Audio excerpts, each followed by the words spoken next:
Magandang umaga sa inyo lahat muli, tanghali man, hapon o gabi. Muli, nagbabalik ako si Brother John ng Creoke Pananampalataya at Katotohanan. At sa mga bago pa lamang na napadaan sa YouTube channel ko, ako po ay nangangaral. Kumakanta ako ng mga Creoke Christian songs. Pero ngayon sa pagkakataong ito ay, sa susunod siguro kakanta ako ng Creoke Christian songs. At nangangaral po ako ng salita ng Diyos. Ayun lamang po, wala pong hinihingi anuman o anumang kapalit o anumang tinatawag na material o anumang bagay.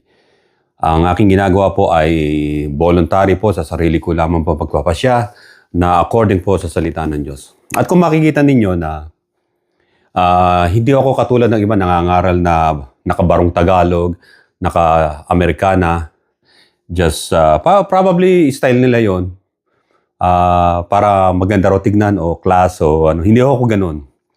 Ako po ay isang US War veteran, military, at kung nakikita nyo akong ganito suot kasi komportable ako rito. Yung iba ay bahala sila sa buhay nila. Ang mahalaga po ay preaching ng gospel.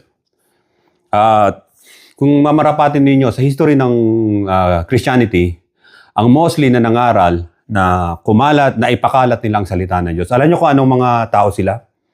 Mga military guys, mga soldiers, mga sundalo, noong mga panahon na yun, nung kumalat na ang Kristyanismo sa buong mundo, ang unang-unang ang mga Christian na soldiers, sila ang nangaral mostly ng salita ng Diyos. Sapagkat they know the terrain, alam nila yung mga dangers, and they don't afraid of anyone.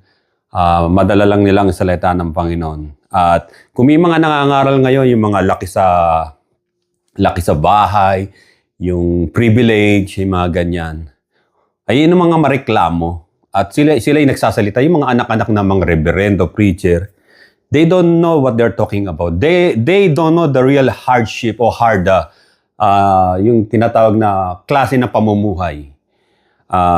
Hindi ko sinasabing dahil kung ikaw ay mayroong military background ay ikaw ay qualified na mangaral. Kinakailangan we know the cover to cover ng Bible.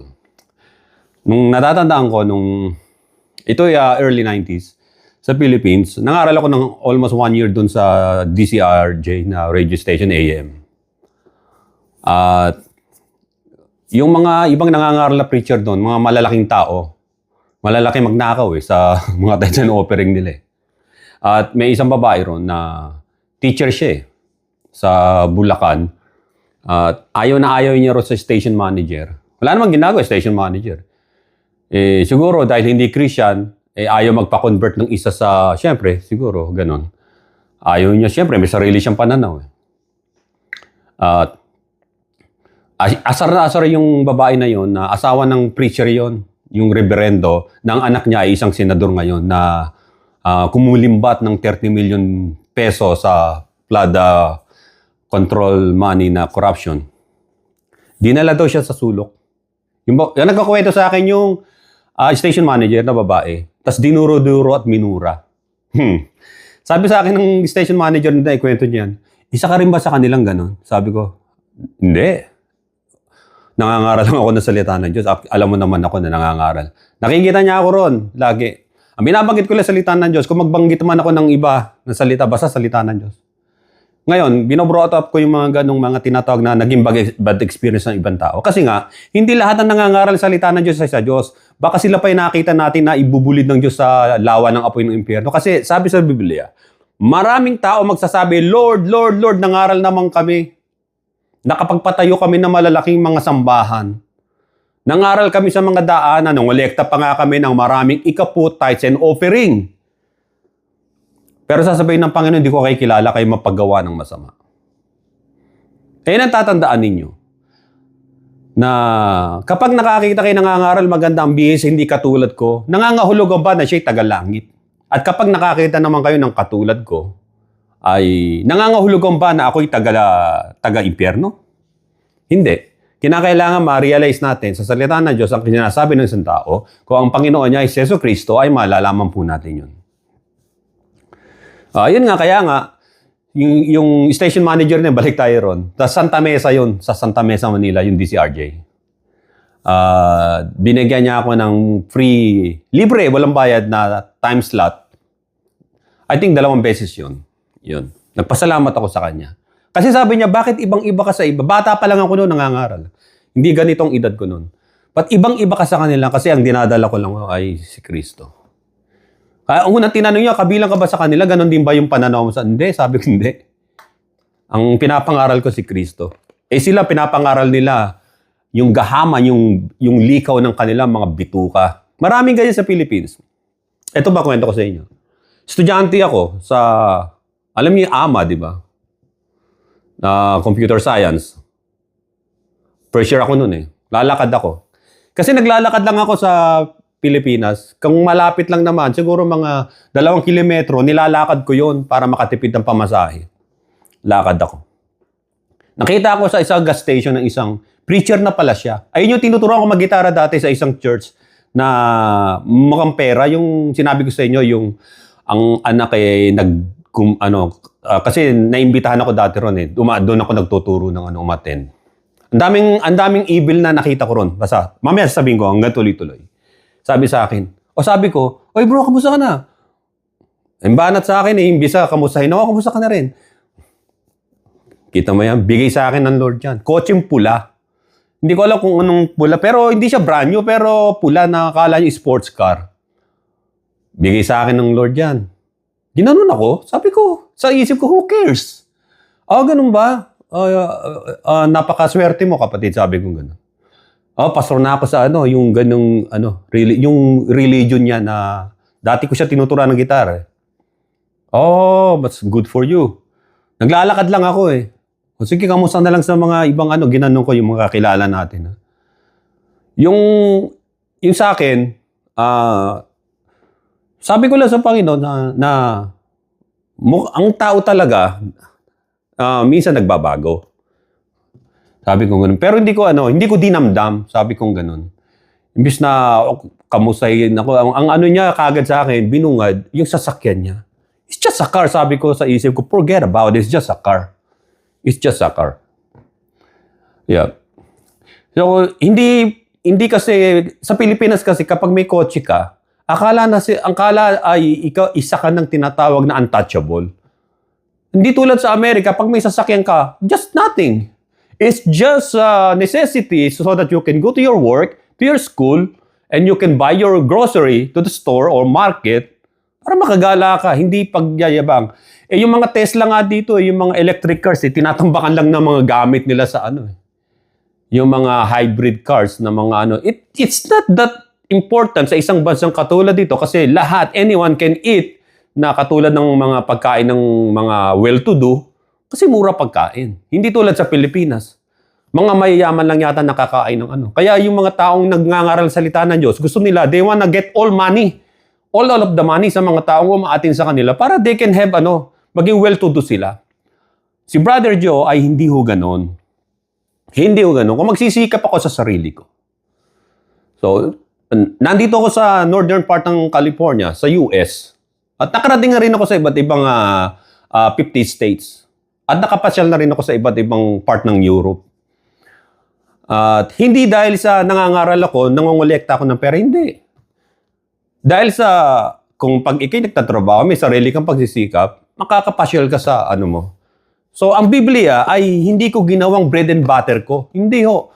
The Bible is just like alam niyo yung pag meron kayong mga may mga girlfriend, o yung mga may lalaki mga girlfriend, ayaw nyo yung girlfriend nyo masasaktan o yung mapapabayaan nyo. Di ba laging kinakamusta nyo sa telepono, kamusta na kayo sa text, mga ganon. Parang yung Bible sa akin, parang salita ng Diyos sa akin, it's just like that. Nandyan ka, parang asawa kita, diyan ka lang. We work together. Parang ganon.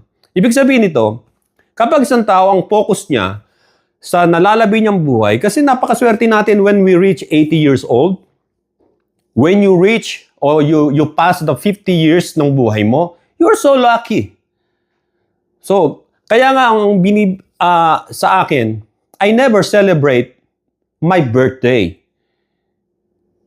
Nagpapasalamat lang ako. Yung celebrate na sasara mo kalsada, nasa Amerika, yung iba, di ba? iniimbitahan ako sa mga birthday nila. Talagang parang mamamatay na kinabukasan kasi talagang ang dami.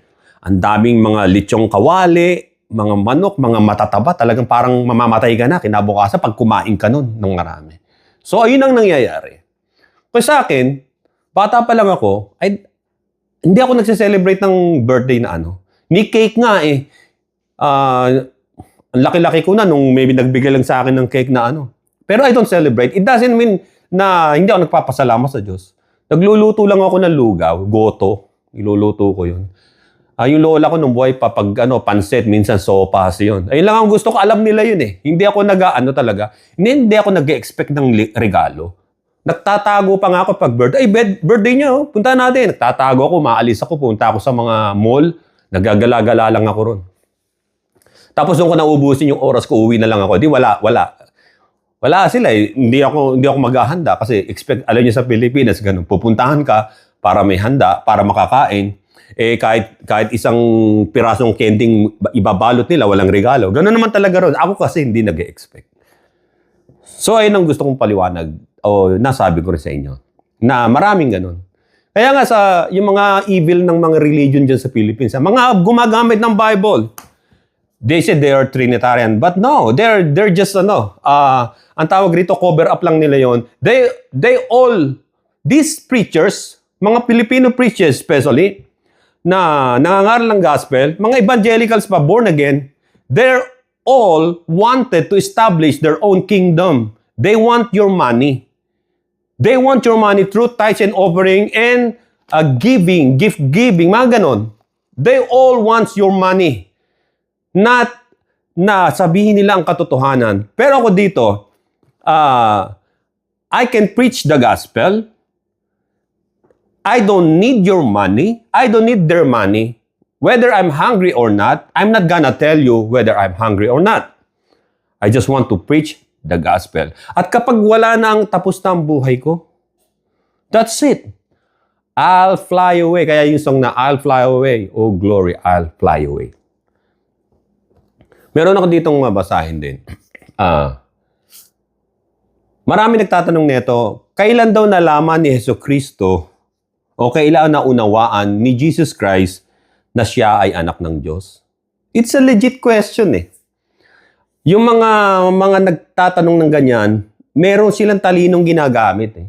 Yung mga Pilipino, sa Pilipinas na mga nangangaral ng Bible, na alam natin eh na gusto lang na nila ang mga tao sa kanila sunod-sunuran, like sasabihin, nagsalita lang ng palakpakan natin, papalakpak naman kayo, di ba? Kayo mga Pilipino na nagpapaloko sa ganon. Pag sinabi ng preacher, amen, amen naman kayo na puro amen, kaya hallelujah. Bukang bibig, nagiging addicted ang mga member na mga fellowship sa ganon na babbling words, walang kabuluhan, binabanggit nila ang banal na pangalan ng Diyos. Nagkukwentuhan lang, hallelujah. Napautot lang, nag-fart, nag-hallelujah na. Ayun ang katotohanan yan eh. Marami ako napuna noon. Kaya yung mga yon, sabi ko, if I preach the gospel, I'm gonna only preach the gospel. I'm not gonna preach the one that Jesus Christ doesn't even preach or mention. Maging tithes and offering. Did he taught us to collect money from tithes and offering? Prove me I'm wrong. Mag-text kayo dyan sa Mag-text kayo. Yung mga gawain ng mga Pharisees, tumatanggap sila ng tithes through tumim, yung mga halaman, kasi dahon-dahon yan, inaano nila. Yung mga Jerusalem sage, nalalagay nila yun, tapos susunukin. Parang pito-pito ni Ernie Baro noon. Ganun ang ginagawa. Dahil hindi kabilang si Jesus Christ sa Jewish religion na mga Pharisees, he didn't say na bawal yan. He just say, kung gagawin ninyo, dahil hindi naman kabilang ang Panginoon doon. At ako, dahil hindi ako kabilang sa yung preacher na yan, yung mga nangongolekta ng mga tithes and offering na masisiba sa pera at nakapagpapatayo ng magagandang bahay, may mga bagong sasakyan dahil doon. Hindi sila mga kontratista ng DPWH, pero nagnanakaw sila sa mga tao. Ginagamit nila ang Bible as a scare tactic. Tinatakot kayo, di ba? Ang impyerno ganito, ay ganito. Ang mapupunta dyan, hindi nagbibigay ng ikapu. Kasi ayan ay pagnanakaw. Wow! Ganun ba? Ganun. Nakakita nyo, ang bibihis nila, talagang barong Tagalog, yung mga Amerikana, yung terno sila eh. Talagang kinta pa, may gel pa eh. Ang sabi rito, ibigay ang ikapu. Naku po sa ikapu. Pero dito sa akin sinasabi, kung ngayon nyo palang napapakinggan ako, I speak direct to the point. Hindi ako katulad ng mga tao na yon na sinusugar-coated ang salita ng Diyos. What the Bible says, sinasabi ko. What the meaning sa original version, hinahagilap ko, sinasabi ko. Ang nais ko sabihin ay, kailan ba naunawaan ni Jesucristo na siya ay anak ng Diyos? Kailan?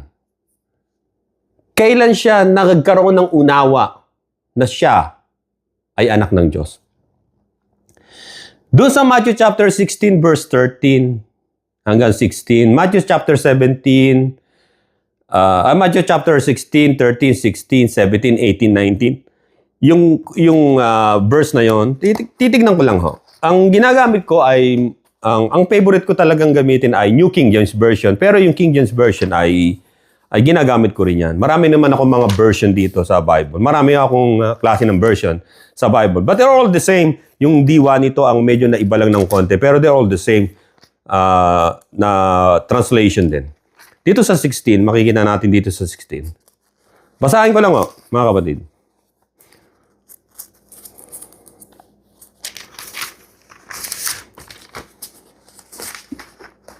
Nung araw ko, nung dati-dati, yung mga Bible ko sa Pilipinas na iwan na, ang daming mga mga marka-marka.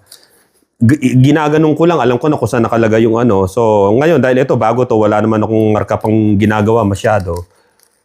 At ang Bible ko ay app na. Nasa cellphone app, doon ako nagbabasa. Para hindi nabubuklatin, nandun na lang nandun. Pati yung mga footnotes nandun sa app, Bible app. So dito, sa Matthew 16:13, ang sabi, 16:13, when Jesus came into the coast of Caesarea Philippi, he asked his disciples, saying, whom do men say that I, the Son of Man, am?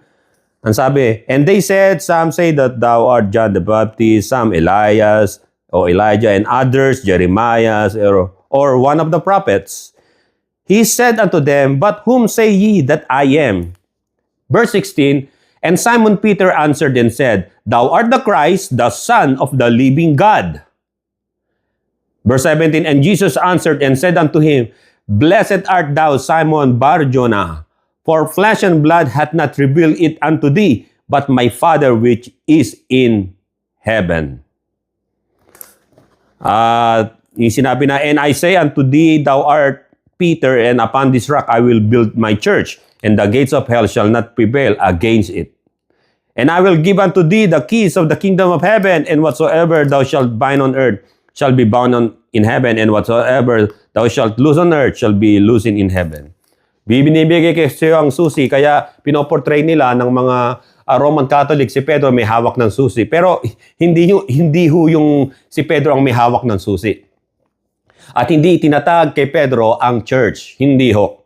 Kasi si Pedro ay unang-una ay yung faith niya noon, ups and down, pinagkanulo niya ang Panginoon, ginamitan niya ng violence ang pag-aresto sa Panginoon, nanaga siya, gumamit siya ng itak, nagmura pa siya sa mga taong nagtatanong sa kanya, di ba, are you one of him? Nagmura pa siya. So, hindi siya ang pundasyon o pundador ng church o ng iglesia. Kundi, ang sino man na magpapahayag ni Jesucristo ay Son of the Living God, doon itinatatag ng Panginoon ang church sa Kanya. Tinatawag siya mula sa dilim patungo sa liwanag, eklesiya. Tinatransfer tayo sa liwanag. Ang tunay na foundation ng church, ng body of Christ, ay si Kristo dahil sa iyong pananampalataya at pagdedeklara na siya ay Son of the Living God. Maliwanag po yan.